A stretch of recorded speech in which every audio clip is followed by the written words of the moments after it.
ఈరోజు మంచి మాట ఏంటి అంటే మా చిన్నతనంలో 95లో బందుల తొడ్డి అని ఒకటి ఉండేదండి. గేదెలు ఎవరి పొలాల్లో కన్నా వెళ్ళి తినేసిన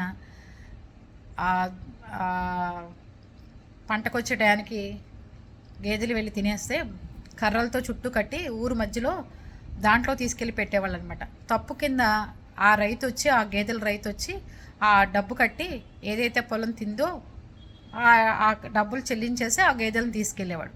అలాగే ఆస్తి కోసం అత్తగారులు మామగారులని చిత్తకొడుతున్న కోడల్ని, కొడుకులు చూస్తూ కూర్చున్న వాళ్ళని, కోడల్ని ఇబ్బంది పెడుతున్న అత్తగారిని, భార్యను చంపేస్తున్న మగాళ్ళని, భార్యని హింసిస్తున్న మగవాళ్ళని కానీ ఇలా బందీల దొడ్లో పెడితేనండి ఊరంతా చూసి ఇలాంటి వాళ్ళు ఇంకా ఉన్నారా, ఇలాగే వీళ్ళకి జరగటం కరెక్టే అని చెప్పి మొత్తం ఊరు చూస్తుంది. అప్పుడు బుద్ధి వస్తుంది. బందుల దొడ్డి అంటే ఏంటో తెలిస్తే ఎవరన్నా మీ నాన్నగారులని అలాంటి వాళ్ళని అడగండి. పూర్వం పల్లెటూర్లలో ఏదైనా పశువులు పాపం నోరు లేనివి, అది వాడి పొలం, ఇది వీడి పొలం, ఇది నా పొలం, ఇది మీ పొలం అని ఎవరికి తెలియదు పాపం. వాటికి పచ్చగా కనపడుతుంది కదా వెళ్ళి తినేవి. అలా నోరు లేని జంతువు బుర్ర ఉపయోగించడం చేతకాని పశువులు తిన్నా వాటికి జైలు శిక్షలాగా బందుల దొడ్లో పెట్టేవాడు.